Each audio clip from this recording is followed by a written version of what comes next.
Hey, good morning, guys. Welcome back to the channel. It's me, the South African Wanderer, and I've just come back from the Khalkhadi.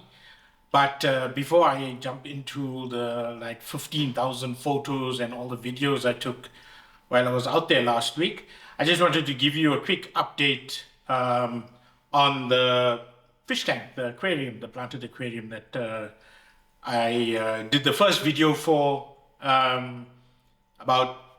a month and a half ago. So the tank's been running now.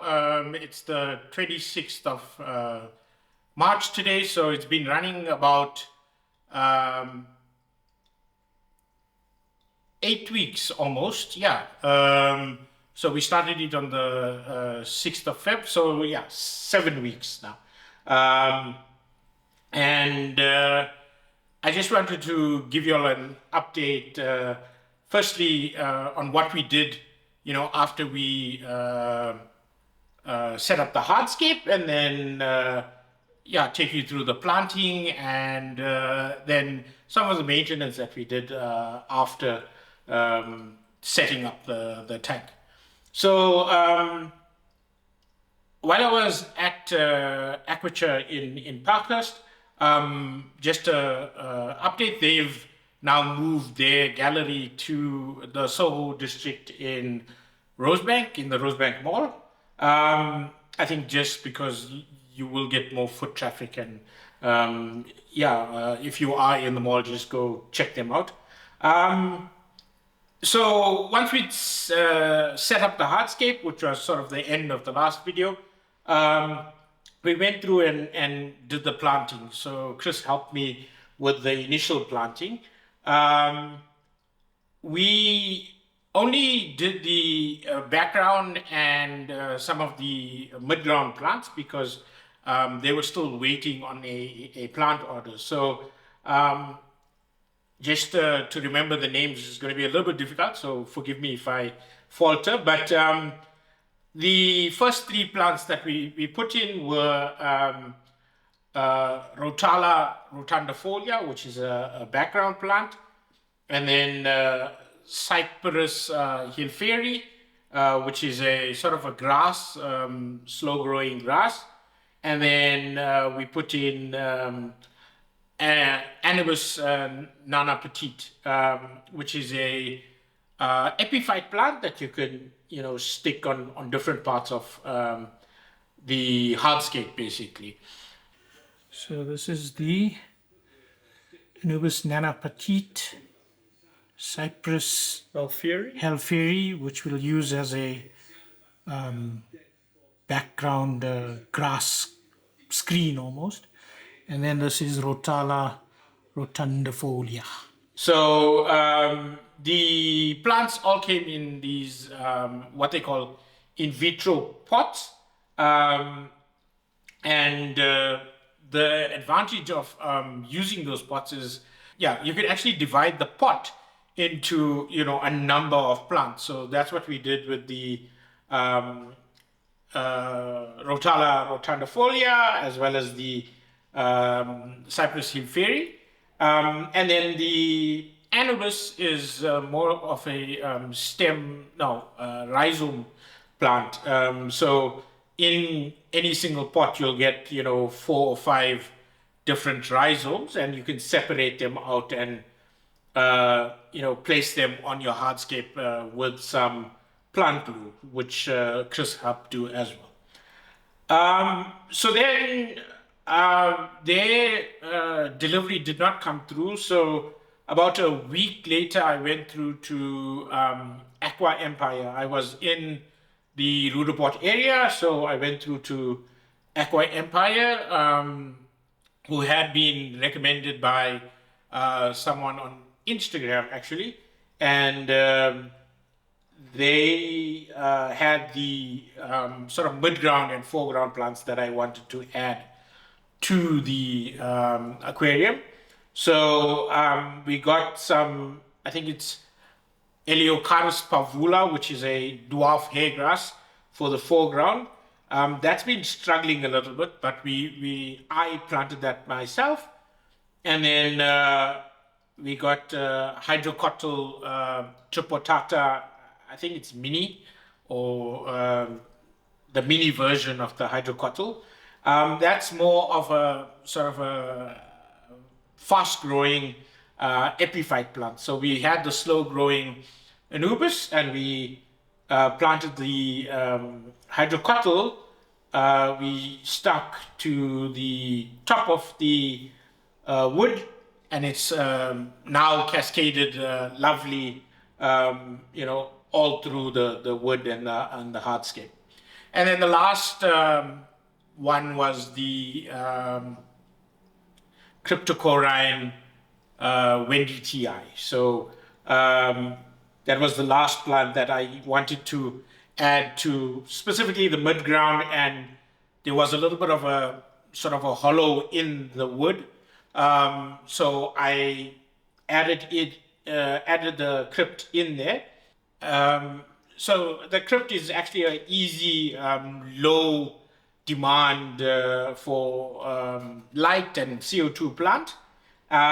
So it's actually doing well in that little bit of a cave that was in there, in the wood. And then I got the same sort of in vitro pots as well. And because you can split the plants, there were multiple rhizomes of the crypt. So I planted them in the mid-ground as well. I think then we started doing the maintenance. The first week we did daily water changes, of half the water volume, so 50% water changes in the tank. There were no fish or shrimp in the tank at the time. So I could easily, change out the water and refill. It was, when I got the tank home, initially it was a bit cloudy, but after a couple of days it settled down. And then, in the second week, we started to reduce the water changes to, every second day, and kept on doing that almost. But by the third week, after the second plants had been also added, the nitrogen in the tank spiked. So increased in nutrients were let out by the substrate, and then we had some of the plants also melt and die back. So both the Rotala rotundifolia as well as the Cypress hillferi died back almost completely. And that caused a little bit of a nitrogen/ammonia spike in the tank. I got my testing kits and stuff like that, and started to monitor the water quality more closely. Luckily, by that time, the filter had been cycling for more than 6 weeks, I think, because the guys at Acquature had also been cycling the filter. So that spike didn't last too long, and it was over in a few days. But then we had a little bit of a algae bloom, a diatom algae bloom on the back of that nutrient spike, basically. And then to try and sort out that algae bloom, I decided to then go and get the fish and shrimp that I've got in the tank. I think we will give an update a little bit on the animals in the tank a little in a third video. Eventually, the Rotala recovered, and I added in this DIY CO2 system that you see, which is basically yeast and sugar, and the yeast is consuming the sugar.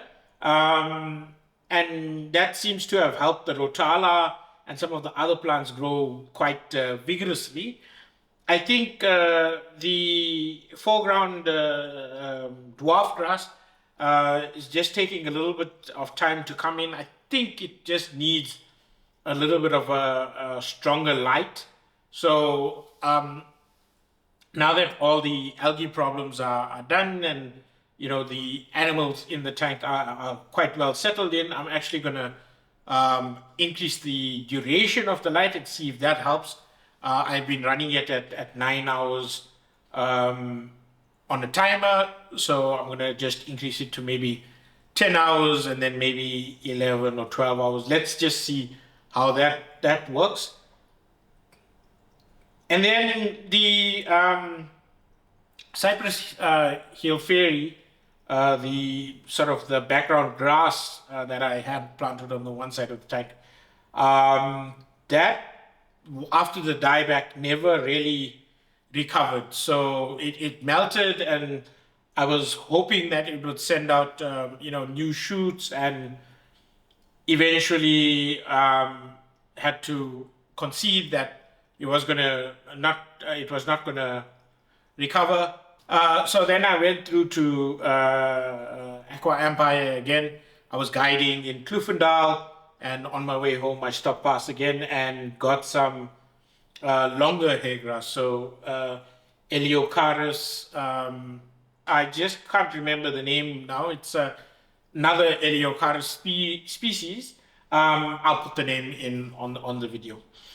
So yeah, that's been the 7 or so weeks, of running the fish tank. I went away last week, and my mom only topped up the water on, I think it was Monday or Tuesday, because it was very hot. So I came back and gave it a good clean out again as well on Sunday. So 50% water change, and then trim back some of the hydrocotyle and the cryptochloride. I have been also trimming the rotala, which has grown in nicely along the back of the tank, and replanting the trimming. So that rotala bush in the one side of the tank is quite strong. I'm waiting for the hair grass at the back of the tank to come in again. I think I planted it now about a week back, so it's just had a little bit of a melt and is slowly recovering and slowly coming through again. Hopefully, with the longer light, it will also help that. I have been adding liquid fertilizer, complete fertilizer, nothing too complicated, just a couple squirts a week. And then, I do weekly water changes just to keep it going now. And, trim back the plants and stuff like that. With the fish and shrimp in, I'm also adding in, fish food, which can then affect your water parameters. Just monitoring that closely.